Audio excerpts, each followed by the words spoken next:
Hi everyone, my name is Paola, And I'm Maddie. and together we are working on the Data Inclusion Project based out of Wofford College in Spartanburg, South Carolina. We are ensuring that important information is reaching residents, especially Latinx residents, so that we can foster participatory inclusion in the community. Now let us tell you a little about ourselves. I, Paola, am from Charlotte, North Carolina. I am a Honduran and Salvadoran American and am entering my sophomore year as a first-generation college student. I'm majoring in sociology, anthropology, and Spanish as part of Wofford's class of 2023. And I am originally from a small town in Mississippi. I am currently a rising senior Spanish and government major here in Wofford's class of 2021. And just a fun fact about me, I am a triplet. And all right, I guess to get the ball rolling, one topic that we have seemed to focus a lot of our attention on this summer is education. Mainly working on understanding accessibility to education here in Spartanburg and focusing on how we can share what we've learned from our research and also maybe some of our experiences as current college students and recent college applicants with you all to highlight the value of receiving a post-secondary degree and to help make the college application and admissions process feel as understandable and accessible as possible. In this podcast, we want to discuss some of the requirements for the college application and admissions process, and also some resources that you can take advantage of to facilitate an easier transition from high school to college, should that be your next step. I know that from my own experience, applying to college as a first-generation Latinx student was daunting at first, but hopefully our chat today will help to ease your nerves and show you that this experience is worth it. So, before we get into the nitty-gritty, we first want to start by discussing some post-secondary options with you all. Living in a knowledge-driven economy means that many careers today require the completion of some levels of higher education, and sometimes several levels, in order for a job applicant to be considered a competitive candidate and to make a competitive wage. The two most basic post-secondary degrees you can receive are an associate's degree, which is 2 years, and a bachelor's degree, which is 4. Students will often seek to earn an associate's degree because these degrees offer the shortest course of study and generally cheaper tuition as well. An associate's degree can provide either the basic technical and academic skills needed to transfer into a four-year university or a highly specialized set of vocational and technical skills needed to enter into specific fields within the workforce. If you are looking to receive this kind of degree, you will likely be able to find an associate's option at any community, junior, or technical college. Bachelor's degrees are typically more expensive, but we're going to talk about financial aid in a minute. However, bachelor's degrees allow you a chance to test out different courses of study beyond just the basics, and they also generally relate to workers receiving higher salaries than would be received with an associate's. Thank you, Paola, for sharing all of that great information. I know that I was unaware of the differences between the two when I had started my application process. I just think it's so important to weigh all the options. That way you can find the best fit for your interests and lifestyle. Of course. And now that we know what kind of post-grad degrees are available, I want to dive into the process of how to get to college, what the requirements are, and what makes students ready. So according to the Spartanburg Academic Movement, or SAM for short, in order to be ready for college, students must meet at least one of the following requirements: an ACT composite score of 20 or higher, an SAT score of 1,020 or higher, an AP score of 3 or higher, an IB score of 4 or higher, and the completion of 6 hours of dual credit coursework with a grade of a C or higher. Now, some of these requirements may be new or unfamiliar to you, so I'm going to have Paola go into depth about ACT and SAT testing. And later on, we will invite our teammate Zoe, who's also a first-gen student, in to talk about her experience with AP, IB, and dual enrollment courses. An SAT or ACT score is typically required to apply to most universities and colleges, so if you are interested in a bachelor's degree, you will likely need to submit a score for either. The choice to take either the SAT or ACT is entirely up to you, and colleges will not lean toward one more than the other. So what are the differences between the SAT and the ACT? Well, the ACT has a science portion, whereas the SAT does not have a dedicated section for science, so you can choose. And you can also take them both multiple times. And don't worry, some colleges are now what's called test optional, meaning you don't have to submit your scores. Your high school should offer the test for the preliminary SAT, though, which is also called the PSAT, during your sophomore year. Taking the PSAT is valuable because according to your score, you can qualify for scholarships and recognition from the National Merit Scholarship. Your PSAT score is not an official SAT score you can use in your college application. However, it does give you a taste of what the real SAT will be like if you choose to take it. Your school may also provide an official ACT test during your junior year of high school that you can submit to your colleges and universities of choice. And the great news is as of 2021 and the 2021 school year, South Carolina will make it more accessible for students to take these standardized tests at zero cost. 11th grade students now have multiple dates to choose from in the upcoming year to take either or both the SAT and ACT for free. And if you would like to take it more than once and are having financial difficulty, I definitely recommend asking your guidance counselor if you're eligible for a voucher. Otherwise, the SAT test costs $46 to take, and the SAT with essay costs $60. The ACT costs $50.50 without the writing portion and $67 with the writing portion. Taking the SAT with essay or the ACT with writing can strengthen your application and will be an asset to apply to colleges that require it. Now, before I get into what the test format is like, one thing to add is that you should plan to take your test during the weekend, particularly Saturday mornings. Only a select few tests are offered during the school week. For more information regarding test dates and locations, make sure to keep up with the postings at your high school and also the ACT and SAT websites. Moving on, the SAT takes 3 hours to complete and has a math section and evidence-based reading and writing.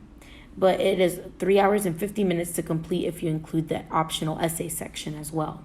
It is scored between 400 and 1600 and has sub-scores that evaluate your performance. The ACT takes 2 hours and 55 minutes to complete with an English, math, reading, and science section. But it totals to 3 hours and 35 minutes if you take the ACT with a writing section. That is scored on a 1 to 36 point scale. I personally recommend that you start studying for these tests as early as sophomore year. When I came into my junior year of high school, I was much more stressed than I was in 9th and 10th grade because I was taking harder classes and felt more overwhelmed with the growing list of things I had to do for college. Through personal experience, I think it's better if you pace yourself throughout high school, like starting to practice for the SAT and ACT your sophomore year after getting the PSAT results, and not accumulating all your stress into junior and senior year. But don't stress if you are past your sophomore year. There is always time. A reliable and free resource to use as SAT practice is Khan Academy. Khan Academy is an online tool that matches your PSAT test scores to specifically give you practice problems on the sections you need to work on the most. If you don't have those scores just yet, you can still practice on Khan Academy for free. And it's Khan with a K, Khan, academy.org. Hey y'all, my name's Zoe Mullins. I'm a class of 2022 student at Wofford, and I'm majoring in government and Spanish with the hopes of attending law school. I'm from Rock Hill, South Carolina, which is a suburb of Charlotte, and I'm also a first-generation college student, meaning neither of my parents went to college or received a bachelor's degree. In fact, my mom didn't really even complete a high school education. Growing up, I had 2 older siblings. My brother's 11 years older than me. My sister's 9 years older. I was really lucky to have older siblings who prepared for college and went through school before me. However, I was really the only child to be put in like the advanced kind of courses at a young age, and in Rock Hill, there was like a double advanced program that I was kind of put in. And so by the time I was in 8th grade, I was taking like 10th grade courses. And so whenever I got to high school in 9th grade, I kept on taking the same general education requirements that I had to take. And then once 10th grade came around, it was time for me to plan out what kind of courses I'd like to take for the rest of my time in high school to prepare for college. So I met with my guidance counselor, and she really pushed advanced programs towards me because I was already an advanced student.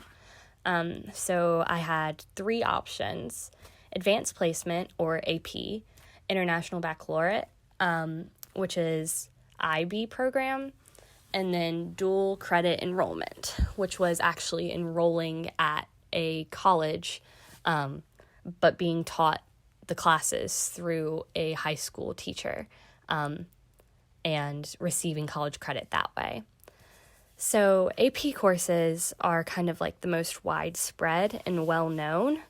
Those are offered by the College Board to prepare students for college, and what happens is students enroll in an AP course, take the semester or a year-long course, depending on the subject, and in May, they take the nationwide AP test, and the AP test is graded on a scale of 0 to 5, and a grade of 3 or above is like passing the exam.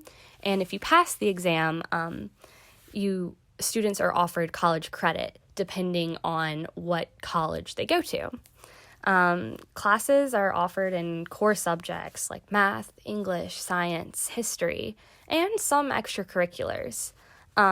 Number of AP courses offered just varies from school to school, as well as from district to district. But yeah, I personally really liked my AP courses because they were really challenging and really demanding. I had a lot of homework and I learned a lot, but it kind of prepared me for the college workload, and the exams were scary. They were daunting. They were a lot. But I ended up passing all of them, and it was really worth it to take these courses.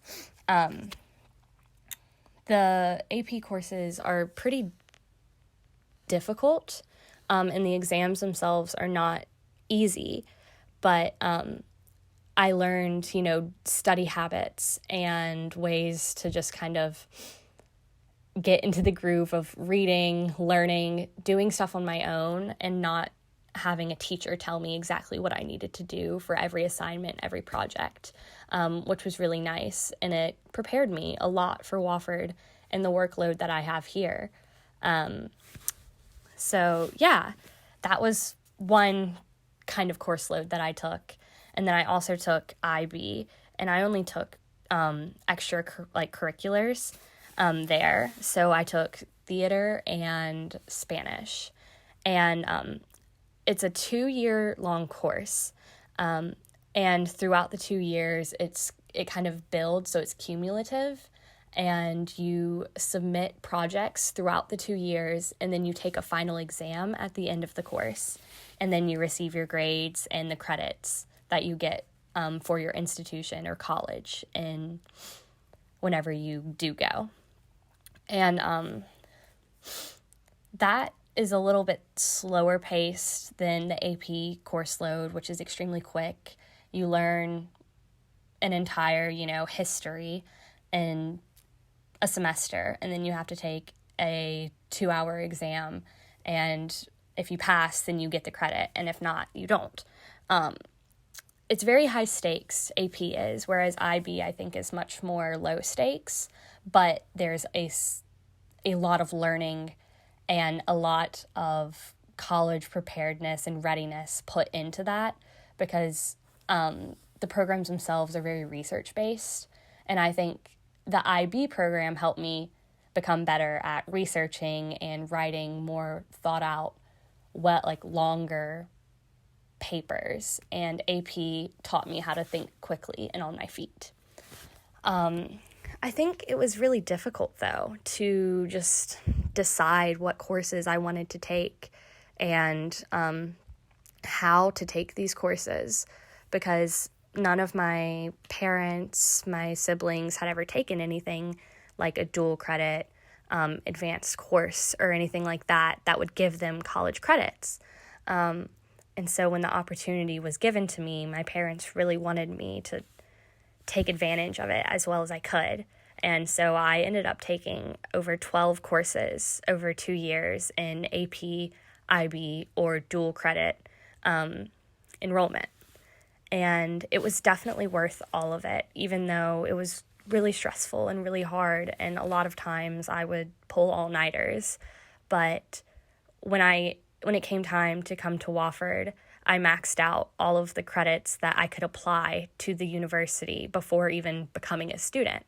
And so I started as a second semester freshman, which was really nice, and it's already kind of saved my family money and time. And I've had the opportunity to kind of explore things that in topics that I probably wouldn't have explored if I had to focus on my general education and then go directly into my majors. So yeah, I think the advanced programs offered at schools are extremely helpful, and the guidance counselors and advanced program coordinators are there to help you, and they'll do anything that they can to push you in the right direction, or at least my counselor pushed me in the right direction for what they thought was best for me and best for my learning and best for my college career and readiness. So yeah, that's really all I have to say, but I would definitely recommend at least checking out the programs. Yeah, have a good one, y'all. Aside from the readiness requirements mentioned by Paula and Zoe, there are a few other things that contribute to a strong and complete college application. Colleges and universities are also likely to take in high school classes and GPA, extracurricular activities, application essays, and recommendations into consideration when evaluating applicants. And I know that the list of requirements and things to consider may sound excessive, but one thing to keep in mind is that with so many things for admissions counselors to look at, there are so many opportunities for you all to shine in your applications. Also, I'm going to let you all in on a little secret. You don't have to be incredible at every single thing on the application to be considered an incredible student. When I was applying to college, my high school GPA and standardized test scores weren't perfect or even close to it. But because admissions counselors looked at multiple parts of my high school experience, I was able to convey who I was as a student through my extracurricular activities, recommendations, and application essays. And that was enough to get me here. Now that all of you know that there are many paths to being a successful college applicant, I want to go through each path with you. Maybe you can find something that you can highlight during your admissions process, something that shows where you really shine. So, to start, let's walk through the value of high school courses and GPAs. Most of you probably know that your GPA, or your grade point average, is the total average of the grades you make in your high school courses. Your GPA will likely be weighed on a scale from a 4 to a 6, depending on the classes you choose to take, with college prep, AP, IB, and dual enrollment courses weighing the most. While GPAs can reflect academic capabilities and dedication, they are not the end-all be-all for determining whether or not students are successful in their courses. Don't be afraid to push yourselves and take more difficult classes, even if they could potentially impact your GPA. Admissions counselors take the rigor and difficulty of classes into account while also looking at the grades you make in them. In looking at your courses and GPAs, admissions counselors want to know that you tried your hardest, that you pushed yourself, and that you are resilient when faced with academic challenges. And admission counselors also want to know a little bit about you through the things you involve yourself in outside of school or your extracurriculars. They want to see that you are well-rounded. By that, I mean that you are not solely focused on academics, but are really passionate about a hobby or are involved in after-school clubs and organizations, sports, work, leadership positions. I know over the summers, I worked in my family's restaurant serving pupusas, baleadas, and tacos to customers every day. Although sometimes I would feel bored or frustrated that my peers were vacationing somewhere at a beach, I realized that I gained so much insight and experience from this. When applying to college, I knew immediately that work experience would be reflected on my college application. Whether or not you are, quote-unquote, involved in school, as long as what you do outside of class helps you grow and create positive change within yourself and others, you will do great. And if you have the time and are willing to venture out there, explore clubs from your school or make your own. I was very involved in student government and volunteering at a hospital. I was also passionate about my cultural background, so my friend and I decided to plan Latinx culture awareness events to share our culture with others. I had some friends start up clubs that related to their passions. There is no harm in talking to your school administration, student government, or guidance counselors just to explore your options. Just try to be consistent and stick with something. Admissions counselors don't particularly want a long list of involvements. It will only make them feel like you dedicated a little bit of time to them and stretch yourself out too thin. Be honest with your activities and place the ones that are most important to you. Okay, y'all, to close this section out, I want to quickly go over application essays and recommendations. Both of these things provide great opportunities for college admissions counselors to understand who you really are as a person, from both your perspective and from the perspectives of those close to you, your teachers, your coaches, and your employers. Both of these things are so important because at the end of the day, they tell your admissions counselor about your interests, your experiences, your strengths and weaknesses, and why you want to attend this or that specific college. A powerfully written essay from you or a strong rec letter from someone on your behalf can help you stand out as an applicant, even if you feel worried about the other parts of the application mentioned earlier. I know that this has probably been a lot to take in, but there is one super important piece of the college application and admissions process left, and that is college expenses and financial aid. Attending college takes a certain amount of financial commitment. Students are responsible for covering tuition and fees, room and board, textbooks and supplies, transportation, and personal expenses. Now, I know that the thought of paying these things in full can be overwhelming. However, there are multiple options to cut or alleviate costs at the time of payment. First, there's the FAFSA, or the Free Application for Federal Student Aid. This is a document that is filled out through the Department of Education, and it is presented to the financial aid office of the college or university to which you are applying to show, based on you or your family's income, how much you are able to pay to attend. The FAFSA is offered to U.S. citizens, U.S. nationals, and permanent residents. If you are the child of an undocumented parent or parents, but you yourself are a U.S. citizen, you are able to use your Social Security number to fill out the FAFSA forms. If both you and your parent or parents are undocumented, there are still options for you to receive financial aid outside of completing the FAFSA. In this situation, we encourage you to reach out to the financial aid office of the institution to which you're applying, local advocacy groups, and current college students who are in a similar position to you to assess what aid and resources are available because they vary from college to college and state to state. But don't give up. There are doctors and lawyers and business people out there who have gotten degrees while on DACA or while undocumented. Aside from the FAFSA, government grants, school-sponsored scholarships, and loans all exist to help reduce the cost of attendance. Both your high school guidance counselor and employees working in your college institution's financial aid office may have access to information regarding these things. I know that when I was applying to outside scholarships, Google was my best friend. I was able to find and apply to many different random scholarships online that really added up over time and helped to cut costs. Okay guys, I'm sure by now your brains are full, so on a parting note, I want to leave you with one last thing. When I was younger, I did not have Latinx role models to look up to or family friends who decided to pursue a degree after high school or even graduate with a high school diploma. But I strived to become someone my little brother can look up to. And by getting my college education, I realized that I can make life better for others in my family and community.